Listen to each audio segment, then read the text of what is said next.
I'd like to welcome the man, the myth, the legend, SEC Network analyst, and the co-host of the Mac and Cube show on 94.5 WJOX in Birmingham. Cole, how are we doing today, brother? I'm doing great. I'm glad that you nailed the station there. You got that right. And I just appreciate it taking 2,000 of your episodes to get me in.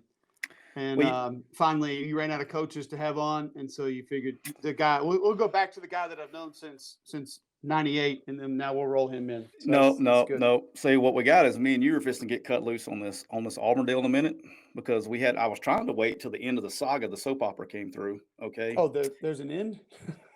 Allegedly.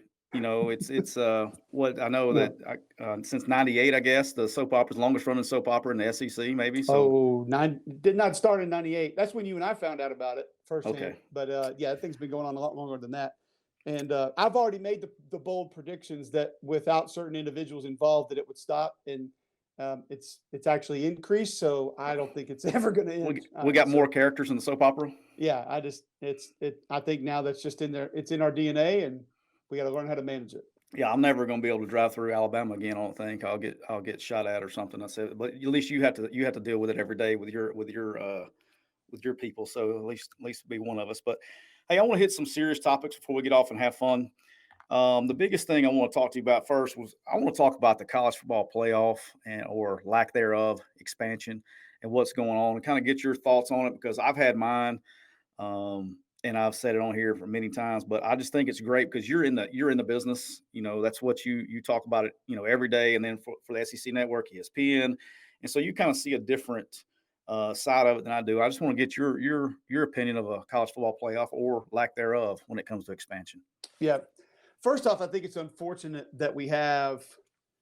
It's actually not too dissimilar to the Auburn situation. You have so many different people pulling in so many different directions that it's hard to just say this is what's best for everything. And I think that's why that conversation of should we have a college commissioner, be a part of what we're doing becomes very interesting because you never hear any of these commissioners say we need this because it's best for college football.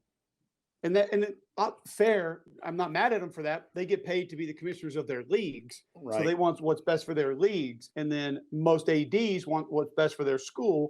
Most coaches want what's best for their team. That's the way that they're wired. And that's essentially what they get paid to do. But you rarely hear people come out, Tyler, and say, this is what's best for college football. We should do this. So it's hard for me to sit there and say 6, 8, 12, 24, 32, whatever, because I think it's going to continue to evolve and change. I went to the 2013 BCS title game. Ryan Hooker, Ben Leard went with me, my former teammates, our former teammates, them.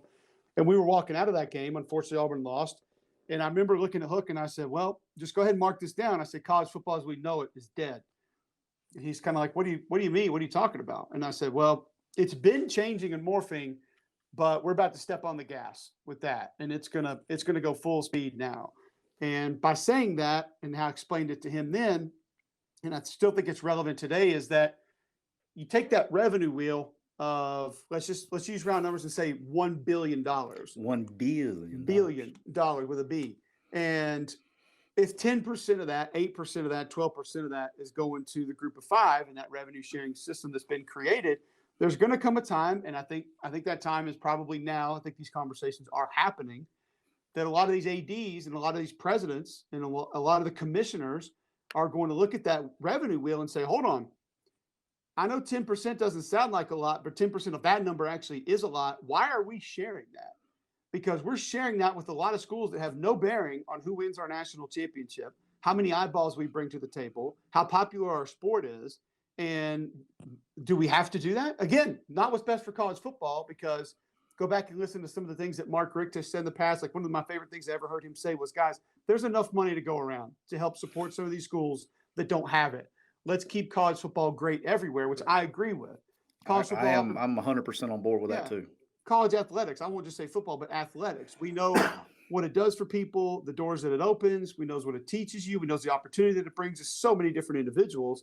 I want those opportunities for everybody. And so I think what you're going to see, at least the way that I believe it's headed, is you're going to get 24, 32, 40 teams, whatever it is, that are just going to break away. and they're going to say, we're tired of sharing that money. We think we can make that money or more on our own. And then when we have all that money to ourselves, we're going to be even that much better. And maybe they have their own set of rules. Maybe they have a commissioner at that point, but they're not going to have to play nice with everybody else. And then the group of 5, if that's what we're going to call it then, because it'll probably be like the group of 12, is going to have to sit back and say, okay, how do we function? What do we do? Because they're clinching to that 8, 10, 12%. I mean, they're on life support with that and have been. I had the same conversation with the FCS folks last spring because I was an advocate after I called Sanford games in the spring. This needs to stay here. Now, you can't tell a North Dakota State fan that because, their ears will begin to smoke and they'll pee on themselves because they're so angry. And they'll say, football's made for the fall. And that's fine. For you guys, it is. But they call in the fine bomb and complain. Right. But what you don't understand is they're Jacksonville State fans, alumni, that are trying to decide if they're going to Auburn games or Alabama games or stay for a Jacksonville State home game. I mean, I've talked to Martin Newton, the athletic director at Sanford. He's admitted that.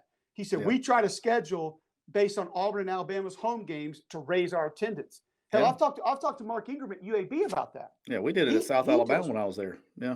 All the smaller schools in Alabama deal with that because they know even if they're a diehard of your school or went to your school, because of what it is socially, because of the event that it's become to go to a game in Auburn or in Tuscaloosa, most people are going to choose that first. And there's nothing wrong with that. It's just what it is. Right. And so that I think because the FCS is holding on even by a smaller string of money, and that is, as you know, those early season games, those non-conference games where they're getting $1 million, $1.5 million, $850,000, whatever. What are you going to do when those go away? Yeah. You ain't getting a TV deal. You don't, you That's don't not get coming. Now, it. That's your source of income. Right. Like I remember being at. You could get a TV deal in the spring. And oh, by the way, my idea was to have your spring practice in August and play your spring game against a Division I opponent. Get your $1.5 million, get your $1.2 million, shut it down, come back and play your season in the spring. Yeah. And there you go. There was and you were talking about budgets and things like that. This wasn't too long ago, and Arkansas State has definitely changed since then, but this has been in the last 10 years or so. I remember we would go in a budget meeting, and I'm talking about the whole athletic department was running off like $14 million. Okay. And you're looking at getting 2, back then we were playing 2 and even 3 guarantee games. I mean, you're looking at 30% of your budget was coming from guarantee games back then. Right. Yep. And depending on the year and things like that. But, and summer scholarships, a lot of people don't understand the difference. And you turn around and we go to Ole Miss, and this was like 13, maybe 12 or 13. My years are starting to run together. But now we're running off a $66 million budget back then. Well, you look at their budget today. I mean, that Ole Miss was like 66 million or in somewhere in that area when we first got here with Freeze. So you're looking at a budget that was 5 times more than what we had at Arkansas State. And now since the SEC networks kicked in, they're getting $50 million checks from the SEC network, right? Yep. And so now they're operating off of $100 million budget or whatever it is now. But there was a time where we would this wasn't that long ago, and where we were having in the summer school, we were having to decide, okay, do we go to summer 1? Do we pay for them to come to summer 1 or summer 2? Because we can't afford both. I mean, that was a conversation that you have at those levels because of the scholarship money. How about this, Tyler? Coming off of COVID, not the COVID year, but the following year, I talked to multiple group of 5 head coaches that said, Cole, I'm worried because we can't afford this.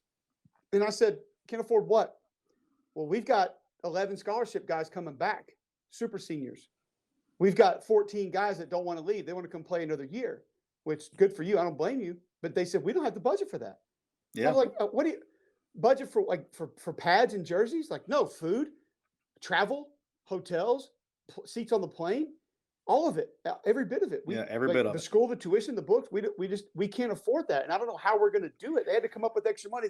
Most college football fans would never don't think about it. That would never cross their mind. But that's and you're thinking what, $50,000, $60,000 a kid, and then all of a sudden you're throwing 15, 20, maybe even 20 more kids on there. I mean, you're talking about, you're having to come up with an extra $500 to $1,000 to $1 million, which is at that level, you're talking about 10% of your budget. You know what I mean? Like it gets, crazy. Or not 5% of your budget, maybe, but you're, whatever it is, just a huge budget increase. But yeah, that's a problem that a lot of people don't understand. I want to talk about. So for me, it's hard to say 8, 12, whatever, when I just truly believe we're going to that other portion. And I do, and I think Group of 5 could have an amazing playoff on their own. And maybe they still get a guarantee game or two. But as we know, once we keep moving forward, I'll just take the SEC, for example. They're not going to go to 9 conference games yet, but you add Texas, Oklahoma. Well, what is going to be Greg Sankey's biggest trump card when his media rights deal comes up? Yeah. The fact that he could go to 9 conference games, and what's that going to give you? Well, that's going to give you an extra LSU Texas. That's going to give you an extra Oklahoma Auburn. That's going to give you an extra, Florida Ole Miss. Whatever it is, you get X amount of more of those games as opposed to Tennessee, Chattanooga, whatever, Mercer, whatever else those other games are, where you have trouble selling tickets and they don't drive the TV ratings the way that they do.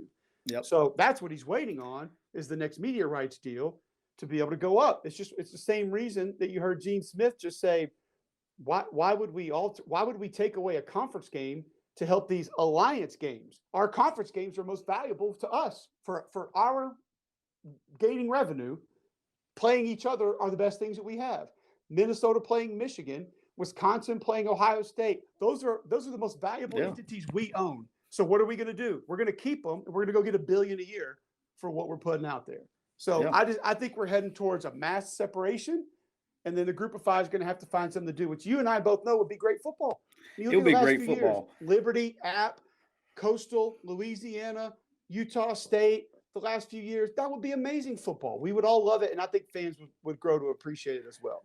And I'm going to speak as a vet here, because after I left Auburn, I went to Troy and finished up when they were FCS. The FCS has been doing this for a long time, okay, and this playoff system. But we feel like we got to get some gurus that have never coached or played a down of football in their life. We got to get those guys in a room, and they're going to decide the future of college football. That bothers me, okay?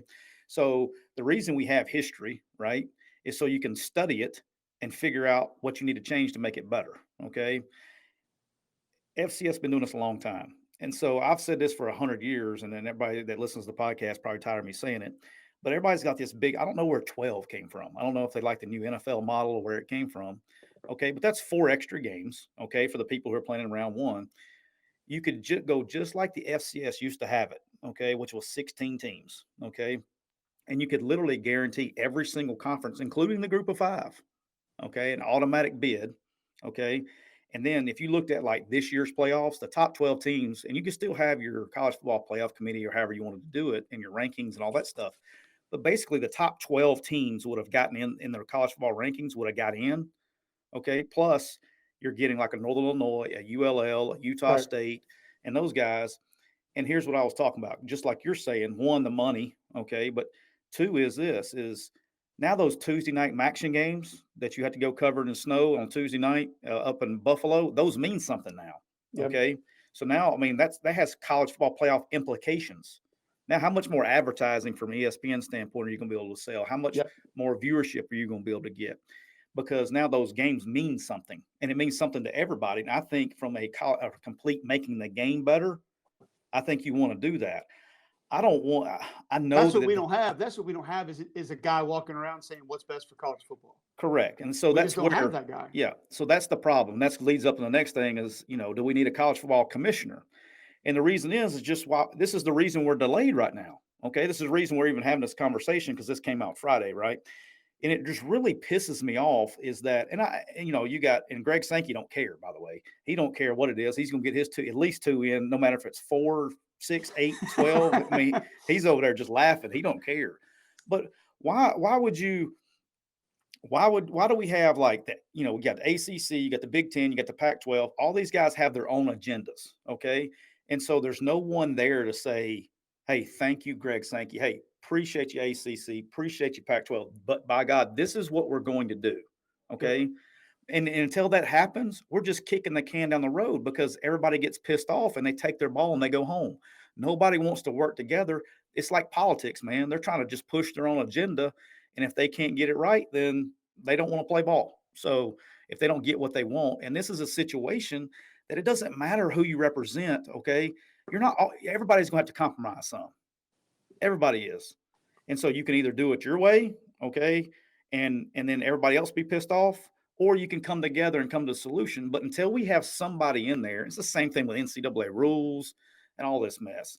I mean, there's people making decisions that have no idea what they're mean well, okay? They don't, they're not trying to do bad, but they just don't know what they don't know But it's CYA, all the time. as your boy Rick Trickett used to say. It's CYA. I saw him Friday, by the way. He told me to tell you hello. I know he did. I'm sure he's always excited to talk about me and see me. But these conference commissioners they're covering their ass, and the presidents are covering their school, and the coaches are taking care of their team. But that's what they're paid to do. So we can't be mad at them for that.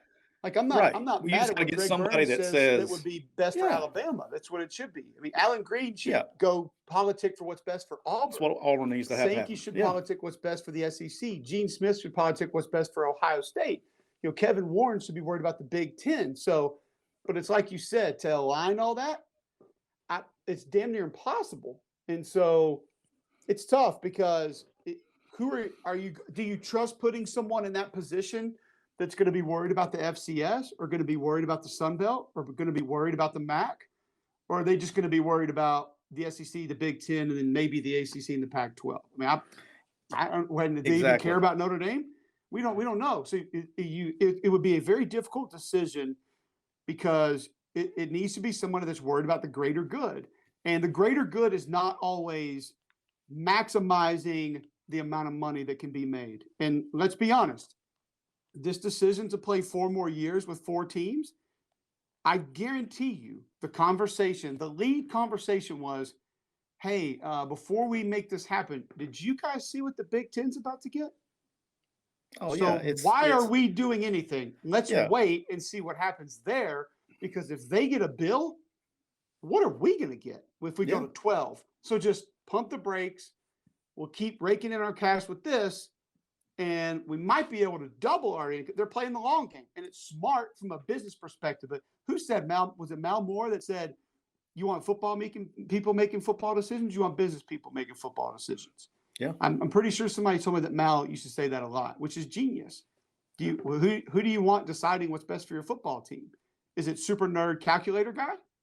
Or is it somebody that's traveled and somebody that understands how to deal with coaches, that's talked to coaches, that's called plays, that's gotten his ass kicked, that knows how to adjust, and that understands how to recruit and what it takes to recruit, and who you need to recruit, and what good coaches look like when you have to hire them, and staff continuity?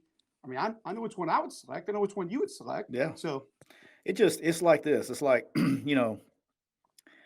I can't sit here and tell you how to make hospital protocols because I watch ER on TV. I don't. It's like that commercial. I didn't perform heart surgery, but I did stay at the Holiday Inn Express last night. Right. I mean, and it's not that they don't mean well, and they're not trying to screw up, and they make a lot of decisions that are good. And they're damn sure not staying at Holiday Inn Expresses either. No, they're not either. but they can't. What bothers me more than anything is they'll make a decision, okay, which on the periphery looks okay, and the fans think it's great. But what they don't realize is when you make decision, you have consequences to those decisions, and they don't have the foresight to see down the road of what those decisions, the consequences of those decisions and how it affects everybody. Yep. And we've talked ad nauseum about transfer portal and all that stuff. I think Sankey said it during COVID. Great decisions have great consequences, and so that's just the reality of how things are going to go down. And I'm going to give him credit too. I mean, he gets a bad rap sometimes, but of just dealing with what we've had to deal with there. I don't know if you could have asked for a better guy in that chair. He does a really good job of balancing all the bullshit that comes along with that job, and he knows how to handle coaches. I think he brings some reality to. He does. The business portion of it. Like you could have some of these, super business guy. I know how to crunch numbers, but he also brings a little bit of a fan perspective, a little bit of reality perspective. He obviously cares about the athletes. He's well balanced. Absolutely. Yeah. Well balanced. Listen, no different than football. The more balanced you are, the more difficult you're going to be to defend or move the ball against. Yep. Ain't no doubt. All right. So let's go ahead and rip the Band-Aid off and get to it. All right.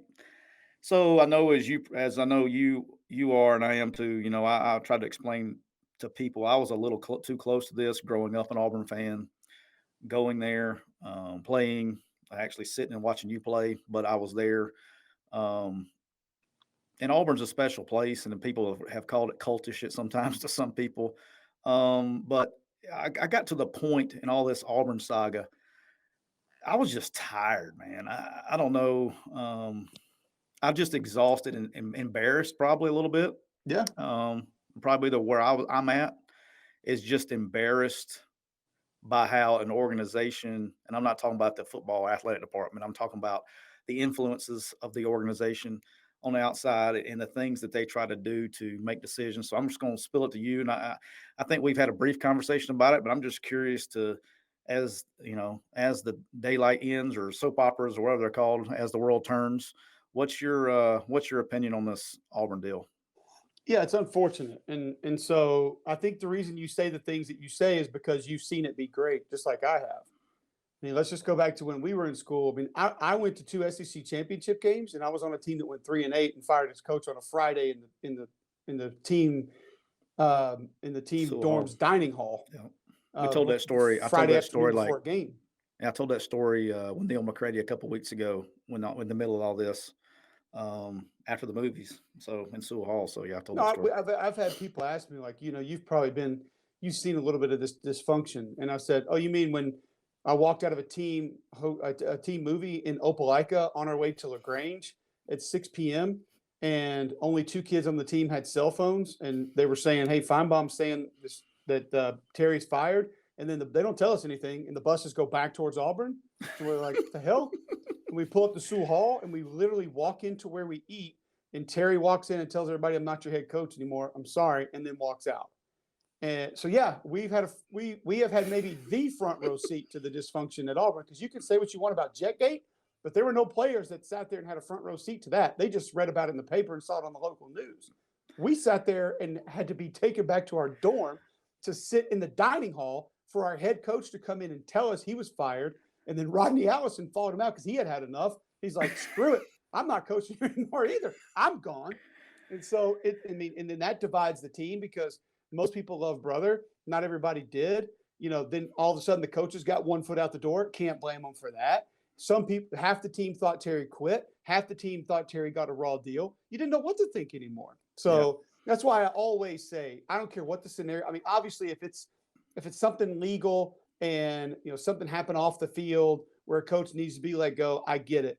But results-oriented coach firings in the middle of the season, I hate it every single time, because it takes away from the development and the coaching that players deserve, because those coaches have one foot out the door, and I don't blame them for that. I'm not mad at them for that, but they got a family to worry about. So they're concerned about that. And then you got guys, maybe again, some guys leave, some guys are forced out. So now you're jumping, you're bundling tight ends in with O-line or receivers, or the running backs are being coached by the quarterback coach or whatever, all different things. All of a sudden, I mean, look at I had the Tax Slayer Gator Bowl, Lamar Jackson's last game. He played Mississippi State, and Greg Knox was the interim coach. And I think it was like him, DJ Looney, and 2 other guys that were even on staff. They weren't even coaches. Like they were like assistant GAs or analysts, and he had to bring them up.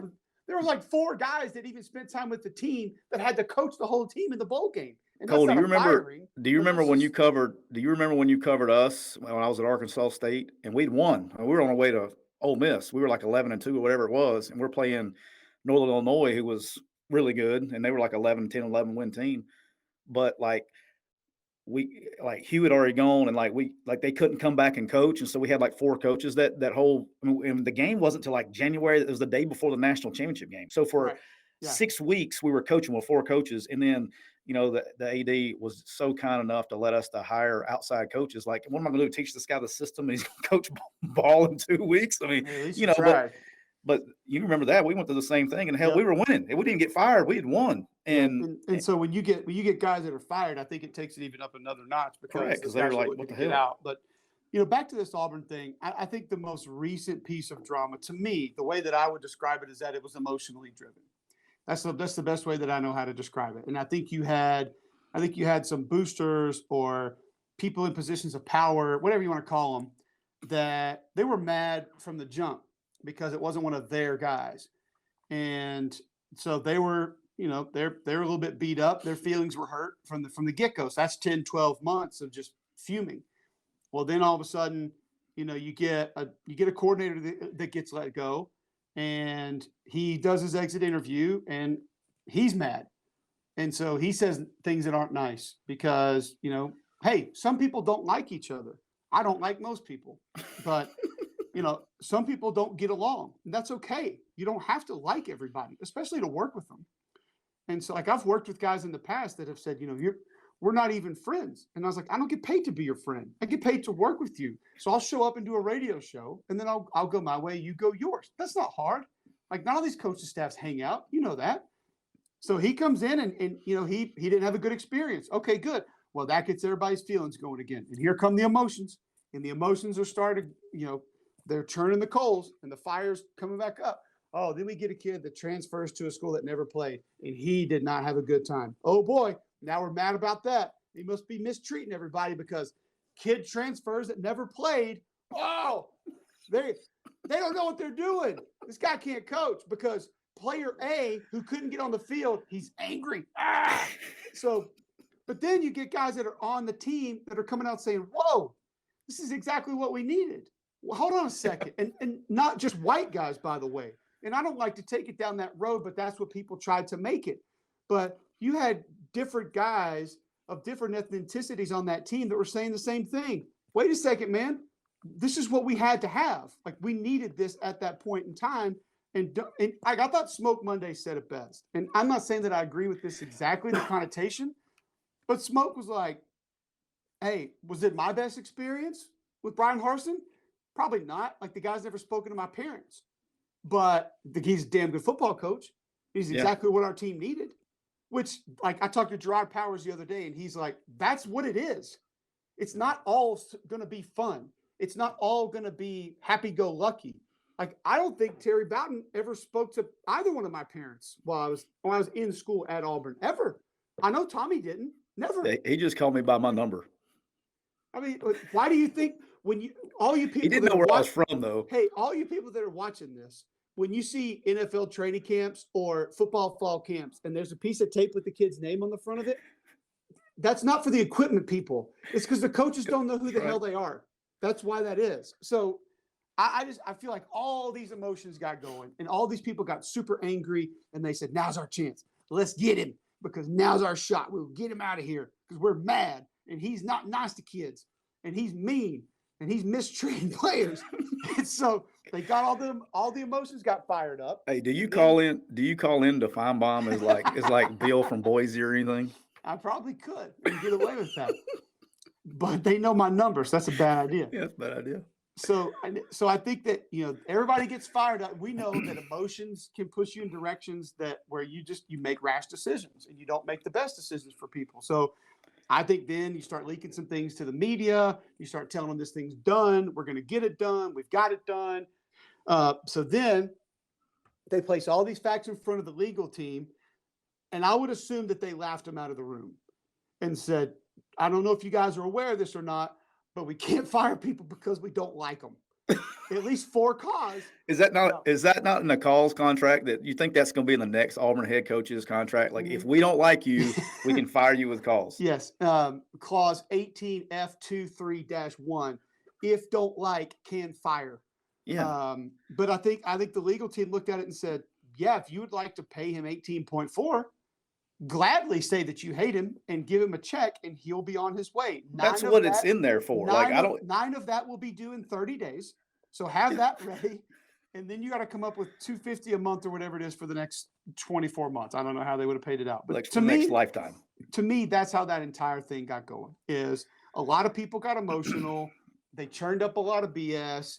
And now, are there some areas that Brian Harsin needs to adjust? Yeah, absolutely. Does he need to self-evaluate in certain portions of how he's handled all of this? Of course. This is new for him. It's probably a little bit more than he anticipated. It is that's why the SEC hiring process is so incestuous, is because there are a lot of guys that come in and get blindsided by all of these portions of it. Now, not all of these schools operate the way that Auburn does, but there are a lot of it can swallow you up, man. So he's got a little bit of self-evaluation to do, and I think he knows that, and I don't think he has a problem with that. But he's also painted into a corner now based on how they handled this situation. Yeah, and here's where I get pissed off is you hire the guy to do a job, let him do the job. Yep. You know, a lot of Because we people know he can coach. You know he can coach. ball I coach. know he Okay, can the coach. guy can coach ball. Okay, the guy can coach ball, and everybody's like, well, he's not recruiting. Well, how do you know? How do you know the people who are saying he can't recruit? How do you know? You know, now you can ask people that know, and they can tell you why. But the average fan and surely the boosters, now they're not buying they're not cheating. I can tell you that. I know that for 100% fact. He's not cheating in recruiting. He is trying to do things the right way. So here's what I got from it. You hired a guy that coaches hard, okay, and he's trying to do things the right way, okay, and you don't like him for it. And has a way that works, by the way. And yeah, it's proven. And then and here's the other thing that really pisses me off. If he beats Alabama, we're not even having this conversation. Well, and take that even further because everybody wants to be Alabama, right? I used to call it the Saban Meyer effect. Now maybe it's the Saban Ryan Day, Saban Dabo effect. Everybody wants what those guys have. Not every school can be that first and foremost. But I mean, do you think everybody was walking out of Alabama's facility Nick's first few years saying, "Man, that was a fun experience"? Yeah, people don't remember. Man, I really enjoyed that winter workout. That was fun. No, they didn't like that. That first spring practice. Woo, that was a blast. Man, yeah, how about this? Again? No. How about people forget that Nick Saban went 6-6 his first year and lost to Monroe? People forget that. Now, I'm not saying that Brian Harson's going to be Nick Saban and have all that success, but don't do that because at SEC Media Days, I said mentally how they're wired and how they operate. Harson's the closest thing to Saban in the conference, maybe outside of Kirby, just because Kirby has the blueprint. Yeah, Kirby went 7-5 his first year, by the way. And people get big mad at that. But then you have to. But think about it: are Mike Leach, Lane Kiffin, Eli Drinkwitz, like who? I mean, Billy's a pretty serious guy. Like, Billy's pretty process oriented. Yeah, Billy's I think put together. Brian Kelly is pretty now it's a little different because last year was Mullen, Orgeron. So I'm like, go down the coaches in the league and tell me mentally and emotionally and their process, how it operates, who's the closest guy to Nick? Kirby and Billy. That's probably the two closest. Now, but I'm saying last year, Kirby and then Harsin would have been. I'm not. I mean, I will say I've never worked with Harsin, so I don't. But I know he was at Arkansas State after us. We know a lot of the same people and all that stuff. And we've talked a couple times on the phone. Like Shane Beamer's amazing, but he doesn't operate how Nick Saban operates. He's more like Dabo. Right. So I just it's funny and there's how more everybody ways says we want that, we want to be that, we need to be that, and then when you get that, you're like, he's too mean. He made the guy mad. That goes to the saying, "Be careful what you wish for, because you just may get it." So, but yeah, I'm just, and we'll wrap up on this. But where I got pissed off about that, and then how we're leaking things to the media that aren't true to try to tarnish reputations. Stupid. That was probably the most for me. Okay, it's one thing. It's embarrassing when you're trying to make clauses as a university and get them passed the day before he comes back home. That they can give you calls. I mean, they tried everything. But when you start leaking false information to media outlets to tarnish reputations, that's where, as a person who grew up loving the school, that's where the embarrassment starts, because that's not how that place was made. No. You know what I mean? And that's not, Pat Dye. That's not my Auburn that I grew up with, Larry Blakeney. That's not the even Coach Bow. I mean, it's a good university with good people. Listen, that's why I mean, my wife and I have gone out of our way to try to find a way to move to Auburn. Professionally can't make it happen right now, but that's our goal. And we actually had a conversation not too long ago about where would we go when we retire, when our 3 kids are off and done with college and moving up, where would we go? And mountains, meh. Beach, meh. Auburn, yeah, please. Yeah. Like, we would just love to spend the rest of our lives there. Like, we try to take our kids there. We both love it. And we love it because, like you're saying, we know it's great. And we know it can be great more often than it is. It's just that it's not it doesn't allow itself to be. And that's where I think a lot of fans are right where you are, Tyler, that it's just almost gotten a little bit depressing and sad. And people are just so exhausted with it. And they're just like, can we please just get people pulling in the right direction? And you got to, here's the thing, and I'll leave the Auburn conversation with this. Auburn lives on islands. It's the reality of it. There's an AD island, there's a booster island, there's a head coach island, there's a team island, there's an athletics department island, all these islands everywhere. And we've seen sometimes there's bridges to these islands, like 2013, 2017, 2010, we could say 2000, whatever. Like we've seen bridges to these islands. Right now, I think there's one island that has a lifeboat that can get around, and that's about it. The basketball island actually has like a They got a train. freeway. Yeah, They got a freeway going. He's got a bullet train like in Tokyo where he can go wherever the hell he wants as Yes, he fast as he does. wants. But there are not many bridges to the islands right now. Right. And someone's got to build those bridges. And Yep. maybe there are so many people that just don't want them. They're not going to allow it to happen. But if anyone could ever get in there and just say, "Hey, man, tell me what you want," and There you I'm go. gonna Hey, try what do to you get want? it for you. I'm gonna try to Yeah. get it for you. Yeah. What do you want? Do you want to call plays? Okay. Well, here's what I can do. I can get you a headset in your suite that you can hear the plays, but you will not have a microphone to be able to communicate back. So I can meet you there. Do you want brunch with the coach on Sunday? Okay. How about 5 Sundays a year? We can make that happen. Not every Sunday, but 5 Sundays we can make that happen. Do you want a locker? Okay. In uniform? Here's what we'll do. We'll get Dana Marquez to retrofit you a replica locker with all the uniform options in your place of business, but I can't put you in there with the kids. I can't do it. I'm sorry. I can't do that. Like someone's got to meet in the middle somehow, some way. And I'll also say this. Okay. I'm just going to say this. So the dirty old man that's flying the Instagram models out to Vegas and buying their Christian Louboutin shoes and Birkin bags and going to late night steak dinners and getting bottle service at Light at the Bellagio and then going to Drea's afterwards and then flying home on his PJ, he's not anticipating just dropping her off at home and going on with his night. He's expecting something else in return. Auburn University needs to look in the mirror to a certain extent because there are certain individuals that they have been taking a lot of money from for a very long time. And it is beyond naive for you to think that individual will not want anything in return for that. So my point is clarify on the front end what some people want so you can help them down the road when desire and deserve are way far apart. Yeah. I desire to have this. Well, you deserve to have that. Well, I gave you this, so I should get that. And that's where everything crumbles, in my opinion. Quid pro quo, right? What do they call it? And we didn't. I think what I was describing would be called something else, but hey, I'm trying to make this a family show, even though it's not. You know what I mean?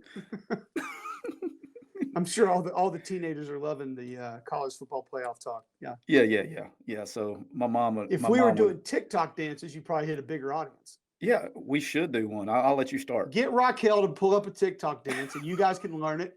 And then we'll let you start though. We'll let you demonstrate for us. I got none of them. I tried to learn the damn Applebee's song for a dance contest with my daughter, and I looked at my wife like, "You owe me big for even trying to attempt to do this because this is awful." All right, well, we've killed the Auburn saga, and hopefully we can put that thing to bed for a while. So let's do that. Let's put it to bed. And I want to ask you. Let's have some fun here, because I think I know you, but I want to get some fun stuff out of you here. So, you work for SEC Network. You cover games every weekend. I always call you and ask you where you're going and all that stuff. What city or campus, like, and when you get your assignments, right, when they give it to you, what's something that you're like, yeah, you look forward to the most? What's probably your favorite assignment? I'm not necessarily talking about the coaches or the fans, but just the place you like to go visit the most. Now is very different than it was probably 4 or 5 years ago because it was, man, I've never been to A&M very much. I want to go hang out there, or I love going to Oxford because it's such a cool place. Obviously, love going back to Auburn. Even people would probably be surprised, but I love going to Tuscaloosa because just seeing that thing operate. And Nick is great when he sits down and talks to us. And I also love interviewing Nick because I feel like I can give him very detailed football questions. And this is my opinion, I feel like he loves answering those. And so it's just, I adapt my questions to all coaches differently. Like I would never ask Mike Leach the things that I asked Nick because Leach would probably give me a 1-word answer. But when I asked Leach earlier this year, like, oh, coach, big win here in at Kyle Field, like now you can go watch Outer Banks season 2 because he told us how much he loves Outer Banks season 1. I mean, like I showed him a video of my son dressing up like a pirate for Halloween Friday before the game that we had against Kentucky, and we like played the clip in because they recorded his. I did a little like interview with a little LTT, and they recorded his response to it. And, like he's just smiling ear to ear. He's like, "Oh, your son's gonna go far in life. This is incredible. I love it." And so, like, What do you think? but I would never show Nick Saban my son. Yeah, what do you think like Nick would have said if you showed it to him? How If you showed fast Nick is the he? same picture? How fast is he? How far can he throw the football? Like, why should I be interested in this kid? Hey, you know the great thing about Nick though that people don't realize is like all these coaches are very protective, like NFL scouts coming in or all that stuff. He doesn't like. He's all about it. He's a very what surprisingly you would think just those kind of coaches are very guarded about everything. Man, he's like doors open all the time, carte blanche coming here Yeah. because he knows he gets as hard as he is on the media sometimes. I think he understands that they have a job to do and that it helps his message get out there. And so he always needs that avenue media wise to get the Oh, message sure. even to the team out there. But he And lets us so come to Thursday afternoon practices, and we had him twice early this year, and he comes over to me in practice, and he's like, "Cube, how you doing? We got to go watch this third down tape, short yardage." He's like, "You know about that? It's short yardage, you just got to grind it out and this and that," and he walks off. But it's just you have to. Coaches are like anybody else. Get them in their element, and they're more comfortable. And his Yep. element is just not always in front of a microphone. So some other guys, I don't know necessarily if that's Lane's element, but he's damn entertaining in front of it. And so like I mean, there was one game this year that I can't remember who it was. We were walking in at halftime and I was going to interview Lane. I walked up and he's already talking. So I just put the microphone in front of his face. He's like third down ridiculous. We got to protect better. I just don't understand why we don't know. Pace picking up probably help us a little bit, but just we missed. I mean, Lane. He's a savant with remembering certain things. He's like that third down on the left hash going in on the 28. If that crosser comes across like 2 yards deeper, we're going to be able to hit that post. I'm thinking, good Lord, like there's no one that knows what you're talking about right now, but it's really cool what you're saying. So it's just getting them in their element, and making them comfortable. So have you ever it's seen hard. Sean McVay, like when they do that deal with Sean McVay when they talk Yes. about something from 5 It's years ago on the whatever? unbelievable. I've never Who else is like that? Bill No. Oliver. That's my dude. What a great dude. Go ask Bill Oliver like about I asked Bill Oliver a question. He said, well, Carl, we had this play in '87 when I was Clemson, and it was a third down. It was the rat hash. It was 3rd and goal, and on the previous play, I called 8 kick a rock, and we brought I called corner crash on the next play, and that corner was a little bit too deep, and they snuck it right up under there on the whip route, and they got us. And I'm thinking 80. I mean, it wasn't 88. Yeah. It was like he knew the we game, wasn't the even born. stadium, everything. I was just like, good Lord. Like I don't think even know what I Lane- ate yesterday. Yeah, I think Lane, he kind of like, I don't know if I've never even asked him stuff like that, but I'll tell you what he does do great in games. I always said he's one of the best game time play callers and adjusters I've ever seen work. And he visualizes things. It's probably like he doesn't need to draw up on the board. You know what I mean? Like he calls the game and he recalls it. And again, I don't know if you can ask him what happened on 3rd and 6 at the left hash, like the McVay thing, but I bet I could. probably could. I mean, I've never actually tried it, but the one thing that he could do probably better than everybody is just call the game. I mean, like Right. he knows the flow. He knows when guys are going to be open. When he does his throw the clipboard, or he's been doing that stuff for a long time. He knows pre-snap if he gets what he gets, and that's what he's going after something. And well, here's the craziest right. here's the craziest part about that. So he told us, we were just talking about different things this year, and we had the Vanderbilt game there, and Tom and Jordan did the game on the sideline with me, and we were telling him about it because we were like wanting extra access, and he actually did it during the game. There's a couple of times he like reached over and said fade or corner route, like he was telling us what they were going to do. But when we told him, he looked over at Tom and Jordan and he said, why would you guys want to do that? He's like, it's the worst view in the house. And he looked at me and he said, I don't know how you do it, man. I don't know how you watch the game from down there. He's like, I freaking hate it. Yeah. And I said, Coach, I'm with you. I said, there are so many things that I want to see that I can't see. So think about what you just said. And he also hates the way he has to watch the game from down there. Now, We I'm not did. talking about being around players or anything, but just like what he sees. He Yeah, well, told us. I hated it too because I'm But, short. Now, he's actually taller. He's got me about so he right. can probably see some things, But but obviously it's very hard to being see in the down there. booth, you see all of it. You You see see it all everything. develop, and he doesn't get to see that. And I'm kind of the same way. But yeah, That's what it's he crazy to does think so about impressive that. because when the fans need to know this too, and this is what you're talking about. So when you're on the field and you're coaching on the field, so I coach receivers and did passing game and all that stuff. And same thing, you as you watch, you're a big O-line guy, so you watch the box. But I would have to watch, and this is something he does that's very impressive. He can look at like the near three guys. So the safety, near side backer out, nickel, whatever it is, a corner. He can tell you everything else that's happening the other 8 guys are doing Without seeing and, him. Yeah, without that's seeing it. wild. And that's how I had to learn. But he can process it so fast and I'll give the fans a little insight here. So we're playing Tennessee in 14 at Tennessee. And then, we practice opening script and all this stuff. Something had happened. I don't know. And he just got very early in the game and he went off script and sent Amari Cooper in the game out of position or moved his position to get him the ball and was running like a naked. It was like the first play of the game, early in the game, maybe the second play. I don't remember. But he thought about it so fast and he sent a guy in the game. We ended up with 10 players on offense. Okay. But it was a play to Amari. They never called it. He goes in motions and we run like a naked boot with him coming back underneath. And we hit Amari for like 75 yards up the sideline.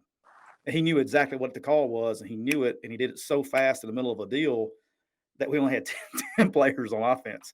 And so I think that's where his demeanor, whatever you want to call it, cocky, arrogant, whatever, I think that's where that benefits him because he doesn't care.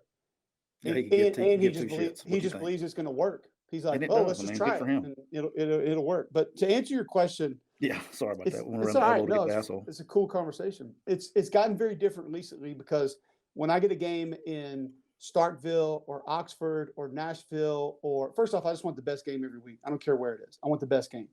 But when I get games that I can drive home Saturday night and be home and be around my kids earlier Saturday night or I won't see them Saturday night, but be around them earlier on Sunday, that's always cooler for me. But I got places and people that I love seeing in every SEC town, every single one of them. They're all great for different, like Columbia, South Carolina. That's where my relatives live.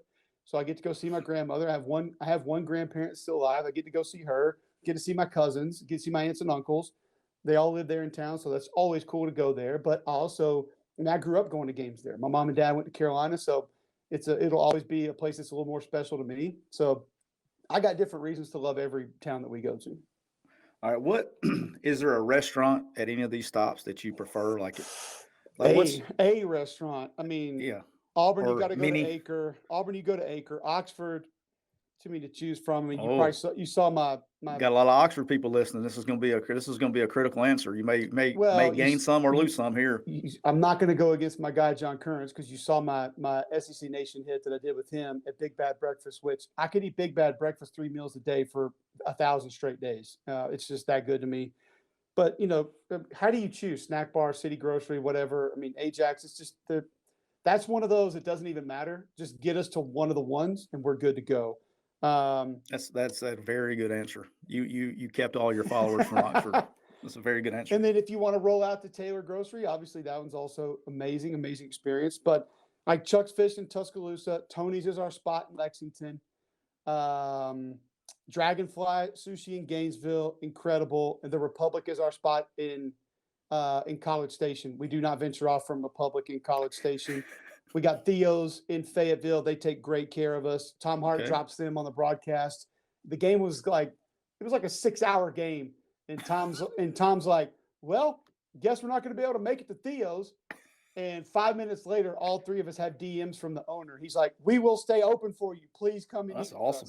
And so we went and ate after that. But yeah, we've got our Tom. Tom is kind of the concierge of our crew. Okay. So he usually handles dinner reservation. Like he'll say, do you guys want to go here or here?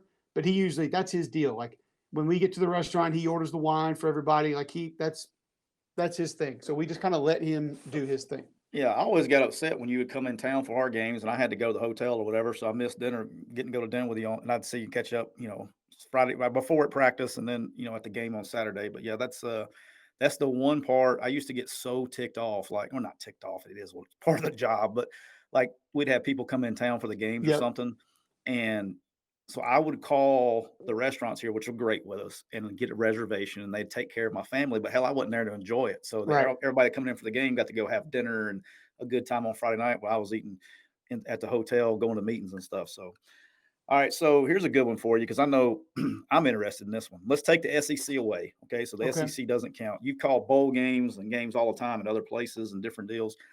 What environment outside the SEC that's game day environment that you've been to was really cool, like outside the SEC, like so anywhere else you've been? Because I know you've been basically all over the place. Provo. It was Provo. really cool. Now it helps because you walk in the stadium and you've got the mountain ranges back behind. I mean, Yeah. the stands go up and then it's mountains. And I mean, maybe Logan, Utah, Rose Bowl. Where else are you going to get that? Like there's not too many places. And I've been to Logan, and Logan is super underrated also. Yeah, I've been there. We told a story with Matt Wells because he used to be the head coach there when we did his episode. But such a cool that's place. awesome. Yeah, but BYU, man, the fans are so passionate. And I did Mississippi State there. They rushed the field after the game. Kalani Sitake was great. The people, I've never been a place where so many people are so nice. Like everybody on the street. Like if you're Birmingham, Lexington, Columbia, South Carolina, Columbia, Missouri, Atlanta, Knoxville, San Francisco, like people just want to be mean. I didn't come across a mean person in Provo, Utah. Everybody. I'm like, something is fake out here. Like these people are robots because they're so damn nice. Nebraska's a little bit like that too. See, I would love to go. Never been to Lincoln, but they would cheer for us. I've been there twice with two different schools now. Okay. And the fans gave us standing ovations and like, great job. Like, it was almost like they were are they messing with me? Like trying to be passive aggressive, right. like, good luck to you.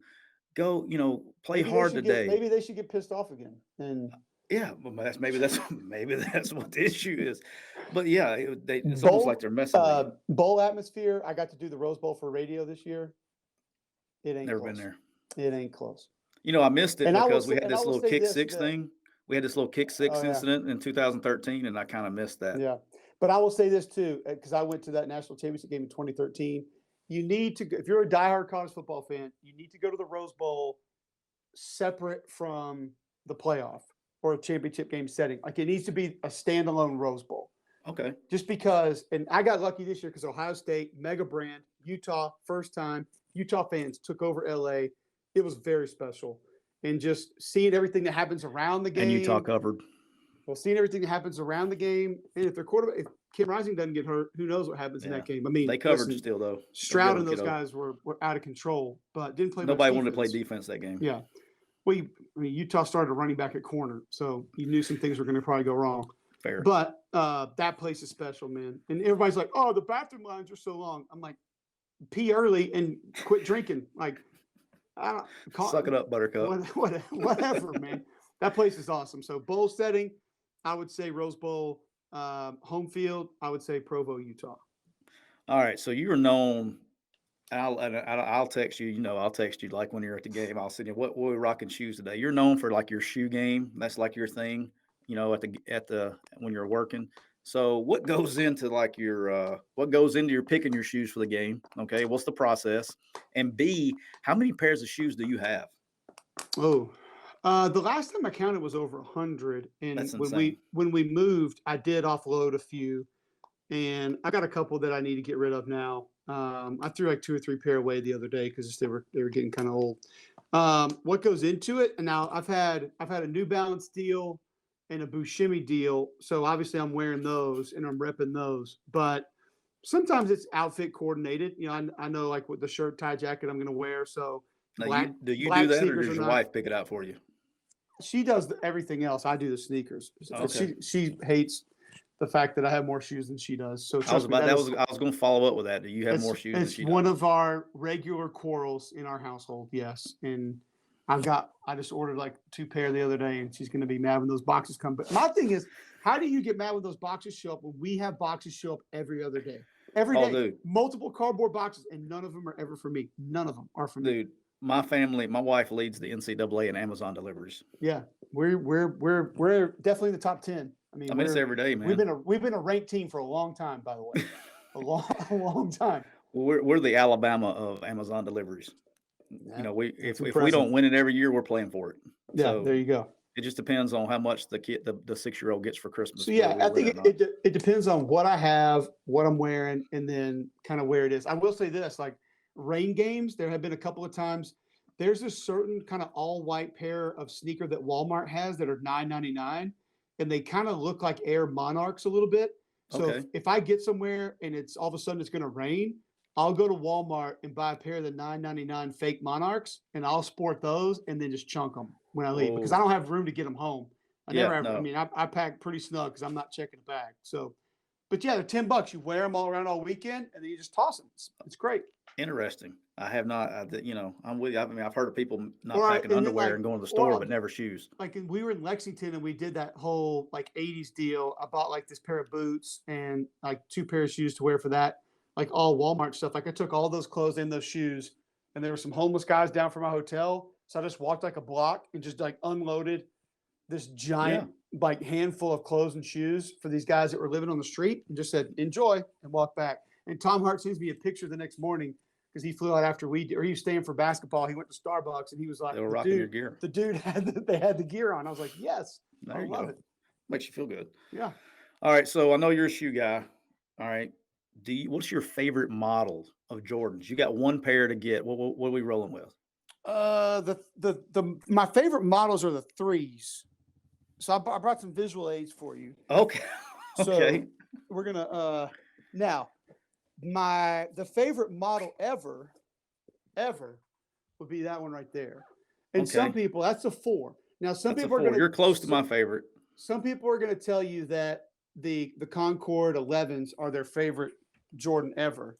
But I'll tell you that the way that they fit, I don't like those. So like I rock the threes. Like the threes are kind of my go-to. And so like you'll see, like we've got a couple different colors of the threes.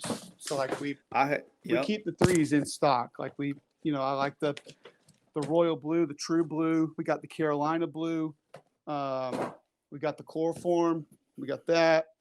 So we like to go with those. And then sometimes you got to go OG and get a little bit darker there. All right. So that's we what got I the had that pair right there. That black pair. That's what I black had when I was. cement special edition right there that he made for those. And then, depending on what else you want to do, if you want to It see is. threes, It's like a clown you can car of go Jordan with shoes. a little different one right there. So Let me tell yeah, you what I haven't seen yet. Let me tell you what I haven't seen, which is my favorite pair of all time.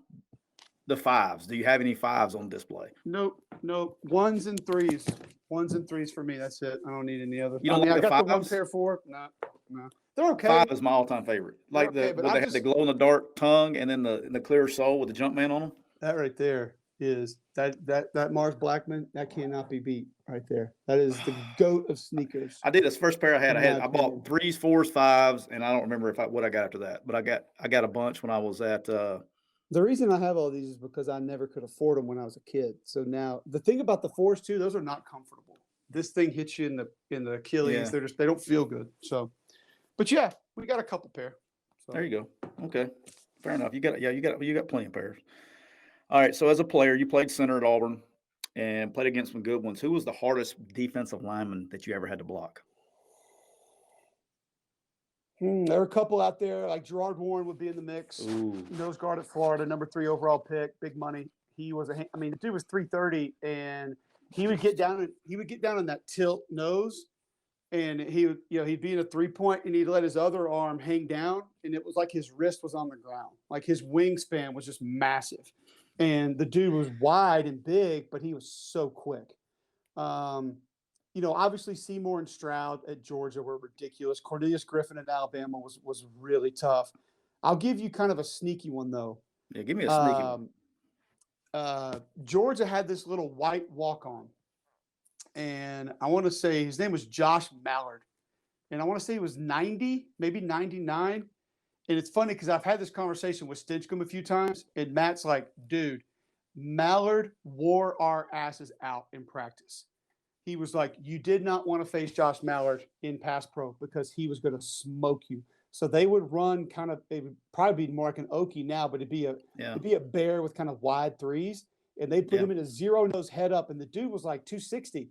we're like, oh, we're gonna maul this cat, and he's like, whoop whoop whoop. Like I mean, they're just letting him jump gaps, and you're like, oh shit. Like, I mean, he's gone. Like, you didn't know what to do. I remember I came over to the sideline, and Hugh Nall's like, Cubelic, what the fuck's going on out there? And I'm like, this dude's quick. Shit, man. Like, I was like, I don't even know where he is. Like, I'm past that, and he's gone. I need some help. Like, we got to slide this thing or something.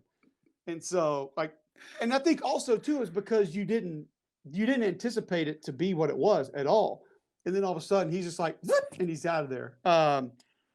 One other guy, Albert Means at Alabama, and I know that there's so much negativity that surrounds him and all this other stuff, but I'm just telling you, Tyler, you could not move him. Well, that's the reason. That's the reason he was a very coveted recruit for the University of Alabama. Now, he didn't move you, and he also didn't play more than 3 plays in a row.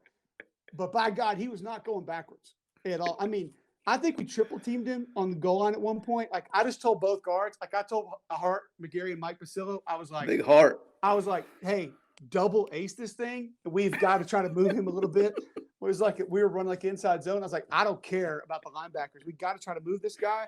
And we were all three on him trying to move him, and he just you were running duo before duo was around, just out of necessity. Innovative. You're being innovative. You may can get credit for starting a duo play.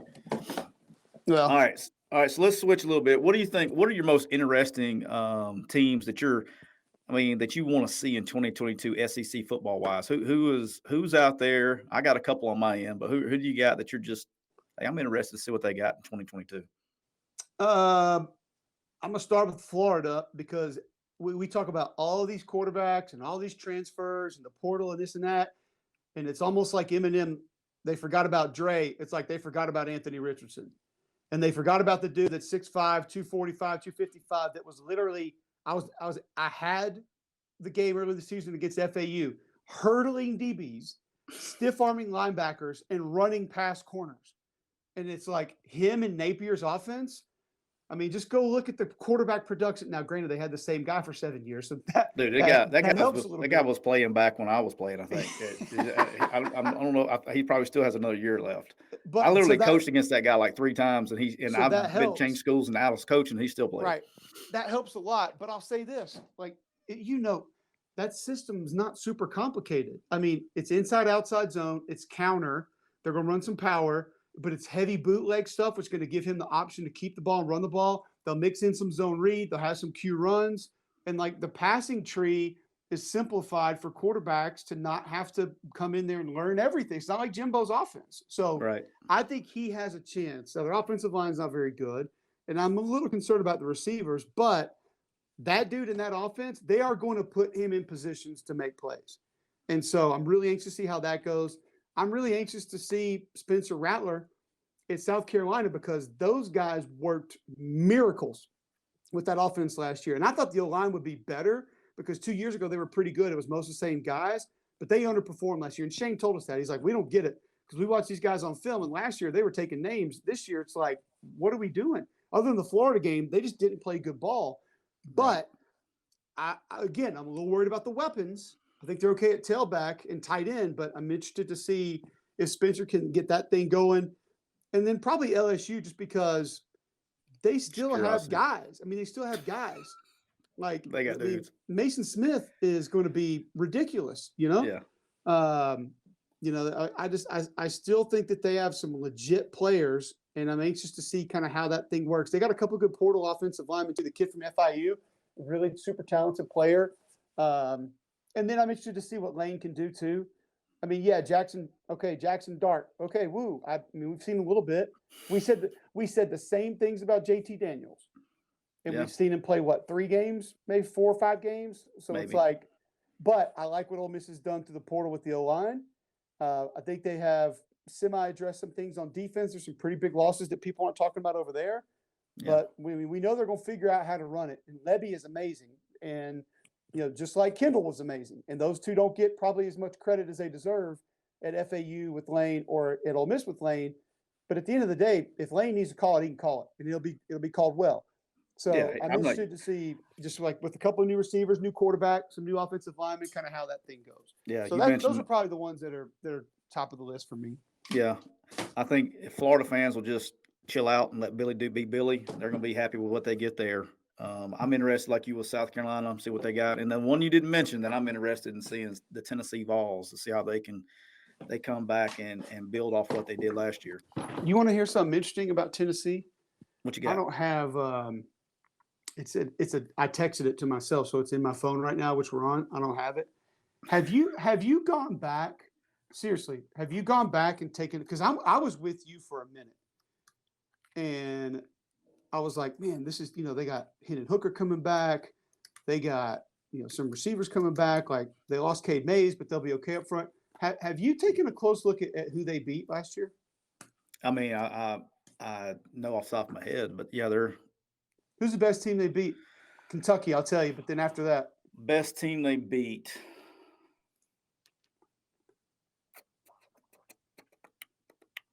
That's a good question. But Right. it I give you your points going. Go ahead. It makes what you said. First off, so here's another cool analogy.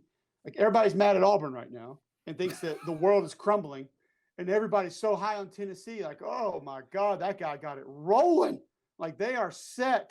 I can't wait for this. 1 game difference, win and loss. Yeah. 6-7, 7-6. Yep. That's it. Dude, but we treat one like, Now, these are Tennessee's wins last year. Bowling Green, Tennessee Tech, Missouri, South Carolina, Kentucky, South Alabama, Vanderbilt. Yeah. I think 2 of those teams finished above 500. Yeah. And South Carolina was right at before a bowl game. So it will be very interesting to see because I'm not really sure. I'm just not sure that the schedule told us the real story of what they were last year. Yeah, I think they started. At Pitt, now they're at LSU. Still got Bama. You're at Georgia. So yeah, I think what I saw with them is I watched them against Bowling Green where they looked like, I was like, oh, and then you saw them improve every single game and be competitive, and the kids buying in. That's why I'm excited about the buy-in was amazing, and that's why I'm excited about South Carolina, because the same way those kids, man, they knew. I mean, they didn't know that, but as fans, South Carolina wasn't going to go beat Georgia or whoever, but they competed their ass off, and that's a sign to me. Both of those teams exceeded expectations by 10,000, not even close. I'll say the other one real quick will be Arkansas. I love me some Sam Pittman, man. Oh, of course, and to be able to keep Kendall on that side of the ball, I mean, because Kendall should be a head coach right now, and if he had a different last name, he would be a head coach last now. Let's just call it what it is. To be able to keep Barry, I mean, Barry had some head coaching options.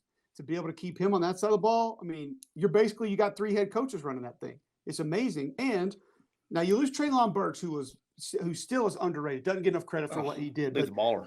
Cody does a great job with that offensive line. They're all coming back. Now, most of them are coming back. There's no first-round picks, but they played their guts off last year.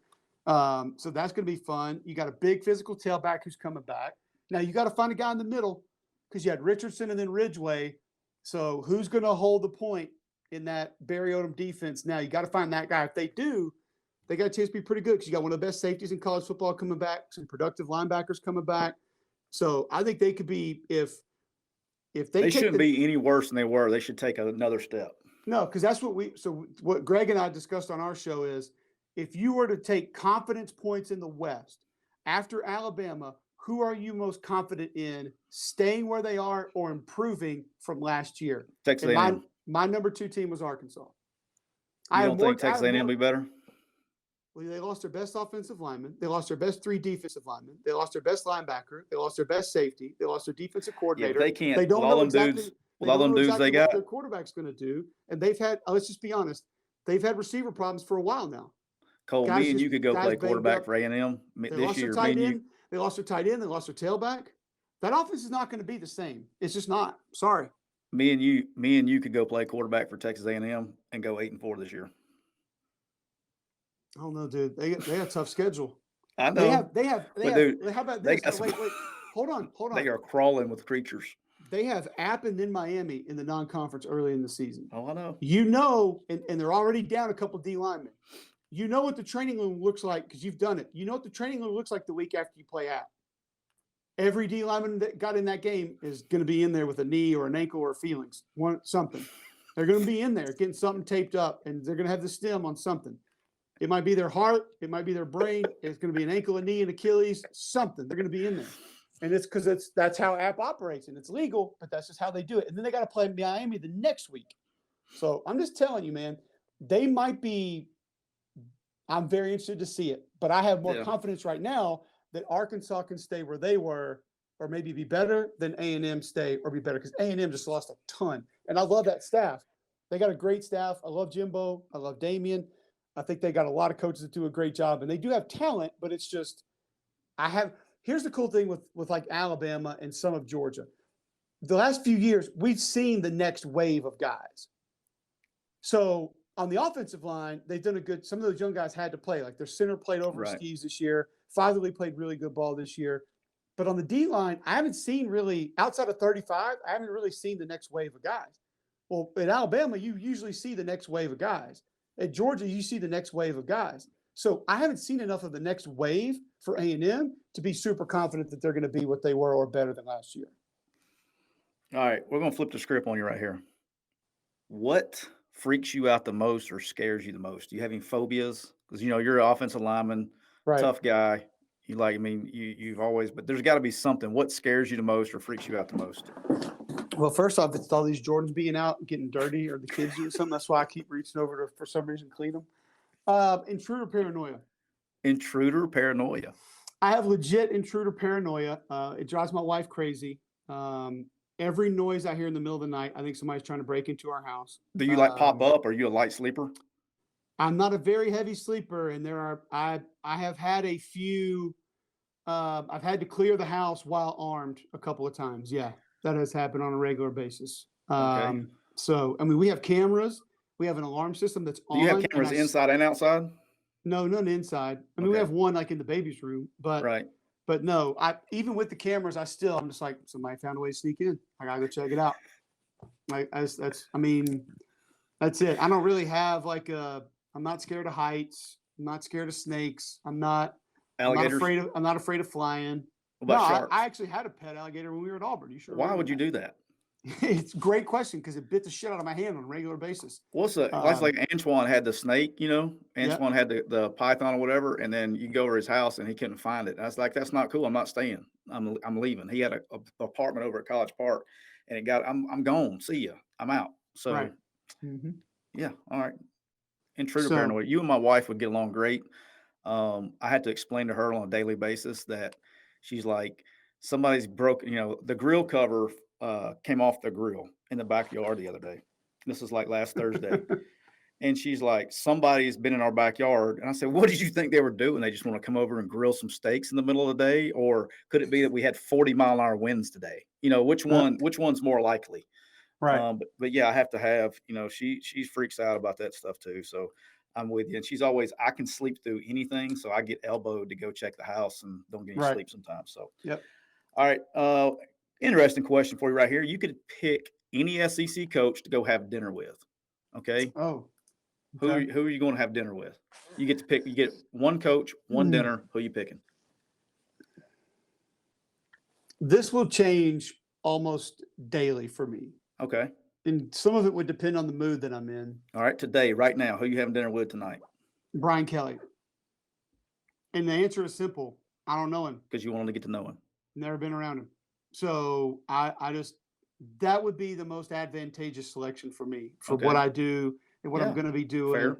I need to sit down with him and just talk football and talk life and just kind of see why you dance with kids and why you felt the need to have a Southern accent in Cajun country. So.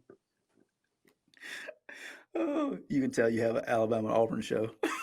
Well, listen, the dude won 10 games 5 years in a row at Notre Dame. He's going to win.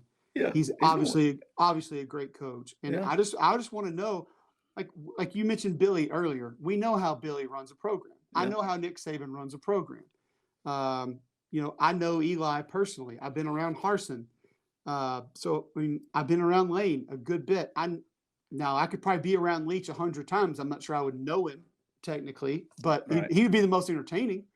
There's no doubt about it. So, but right now it'll be Brian Kelly. Yeah. Like Jimbo, I don't know how much I would get in. Like, would I get a turn to talk if I ate dinner with Jimbo? I don't know. You But already know Brian, that answer. yeah, it'd be Brian Kelly right now. But like, I would love to have dinner with, I'd love to have dinner with Nick and just ask him, I don't think you understand sometimes that some of the things that you say that you expect people to understand, those things didn't just happen. I need you to explain to me how you got things into a position where you were able to make those things happen. Like you brought up Nick and his relationship with the media a little bit earlier. I've always said this. Most people play his answers. Go play the questions. Because it's some of the dumbest shit you've ever heard in your life. They're scared to death, man. They're so scared to get ass ripped. Coach, about cornerbacks. What's he supposed to say?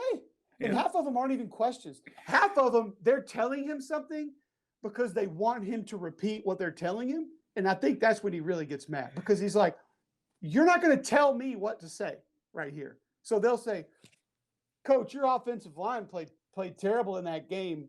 What do you do about that? And his brain's right now like, hold on. You don't tell me how my team operates. Oh, yeah.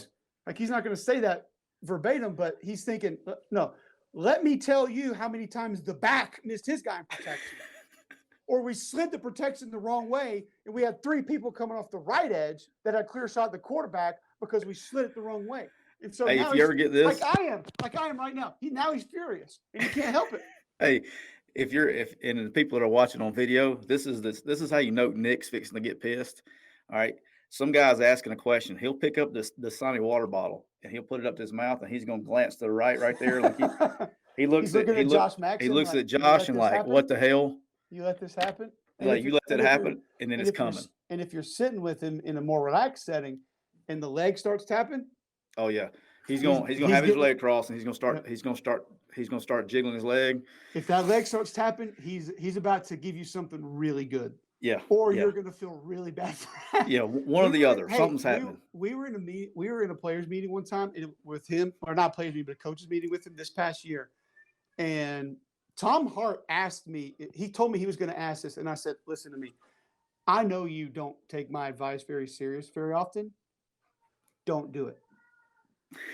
And he's like, oh, blah, blah, blah, blah, blah, blah, blah. And I said, all right. So we're wrapping up towards the end. You're eating popcorn in the back? He said, Coach, I got one more for you. And I went, because I knew it was coming. I said, and I looked at it and I said, Coach, I just want you to know I have nothing to do with this. And Tom's like, what the hell? And he said, Coach, I know a lot of times I've heard in the past, like, you'll leave your players in for individual accolades and to go for individual awards like the Blitnikoff and Heisman. And I was just curious with, Bryce Young and some of your other guys, how often you feel like you maybe could take them out, but you're leaving them in for maybe individual awards. And I said, Coach, like I said, I'm out. I'm like the dealer switching over, like, yeah. I'm leaving. I was like, do not put my face on this question. I won't be anywhere near this. I do not want you to remember this face right here asking that dumb of a question. I'm out. I looked at Max and I said, he can finish this. I'll be outside. I want nothing to do with this. I'm done. That's good. That's good. I wish that, that's one that I would not want the recipient of that deal. All right. We've taken up a ton of your time, but I got to ask one more funny question I had to ask. I was just curious. All right. So, and then we're going to wrap this thing up. But if you had to pick one movie, all right, one movie that I said this movie has to play on loop inside your house for 1 year straight. Okay. What movie are you picking? This is not a fair question because it is a fair question. It's not, because I have 6, 4, and 1 that are going to be in the your house movie. a lot. Right. But I can't give you the program or Predator when the 6, 4, and a 1-year-old are walking around. Okay. Half the time. Just put it on mute. Don't put the subtitles on. That's fair. But then still, if it's Predator, Jesse Ventura's got this like giant hole gashed out of him when he gets lit up at that one point. The one Predator dude gets his entire vertebrae ripped out. Like, we probably can't do that. The program I could probably leave on mute and that would be okay. But because I need them and my wife needs them to have legit screen time occasionally. And I'm trying to think of something like that I would kind of think is somewhat cool that they're also into. The Goonies. Well, no, right now it would be Encanto. Like they're big time into Encanto right now. What But in the world is Encanto? I've never heard of that. it's I the got kids too. newest Disney movie, and they love it. It's got a Okay. great. Actually, you know what? I might go Encanto right now just because the soundtrack's that good. Okay. Like we don't talk Encanto. about Bruno and a couple others. Like I could actually deal with the music on that and be okay with it. So I got again, a 6-year-old and I haven't watched it yet. I think they love it. My All right, kids, Encanto. I'm writing both it my down right kids now. love it, and the music's actually good. So it's not one of You know those what I want movies to that- do? You said the program. You know what I want to do? So maybe there's like a movie producer out there or a show producer. I had this great idea. Okay, so I'm gonna say it here so I can take credit for it. So I want to do like a series, like on Netflix, Mhm. kind of like the program where you make a fictional school right, and then but it's real. but put in real recruiting stories, the shit that Yeah. really happens. It'd be and awesome. behind, be because the so program, awesome. as good as it is, does have some fictitious stuff in there, right? I I mean, disagree. Don't tell me that Alvin Mack did not say those things before snaps. He did. no, It's don't all talk real. about that. No, there's some real stuff in there. There's Don't tell some me. over We know kids. dramatized things. We know kids went out and read the newspaper in the middle of the interstate. We know that happened. So Okay. And we know that anabolic steroids were bad in the day, but but we didn't have guys smashing Ford Explorer windows with their head. no, we didn't have that. We did have yeah. the ghost at Sewell Hall that did accidentally flatten tires though when you parked in the wrong parking spot. Yeah, I don't think it was an accident. They Yeah. got me. They got me for parking up top a few times. Yeah. They messes your tire stem up with the dimes going there. Yeah, that's good. All right, we're gonna wrap this thing up. Why don't you tell everybody where we can find you, and then like I said, man, I think you're. I'm really excited about. Appreciate you joining us. I love having your insight and talking ball with you. We could do this for hours, Yep. which we probably did, but we can talk about this all day long. But I think it's awesome that SEC Network, ESPN has a guy like you that understands line play and studies it. And that's the thing a lot of people don't know about you that I do. I'm gonna pup you up right here. You study the game probably more than any analyst I've ever been around, and you're always sending me, you'll send a video and say, hey, even if you study the game and learn the game, and you continue to do that. I think that's awesome. I wish more people would do that. I think you do a hell of a job, and you're one of the very few that I actually will listen to when you guys are on the broadcast. The rest of them I turn down, but I appreciate the hell out of you, brother. Tell everybody where we can find you. At Cole Cubelic, Twitter, Instagram. Like you mentioned before, McElroy and Cubelic in the morning on Jocks in Birmingham, 7 to 10 a.m. Central, jocksfm.com. Tell your smart speaker, listen to Jocks or play Jocks or enable the Jock skill. And there's an app, search WJOX. You can listen that way. We always appreciate it. We got a pretty good college football following, people from everywhere tuning in. So that's what we're trying to build. And like you said, SEC Saturday nights, SEC Network in the fall. Me, Jordan, Tom, hopefully back again for year 6. This will be together. Yeah, it's been a minute. Yeah. Awesome. Well, Cole, appreciate you, brother. Appreciate you guys. Thanks for having me. I'm glad I made it in your top 3,000 before my you got to your gosh. 3,000 podcast. Really, you got me on. You're gonna let me remember that one, huh? Hey, real, keep it real. Appreciate you.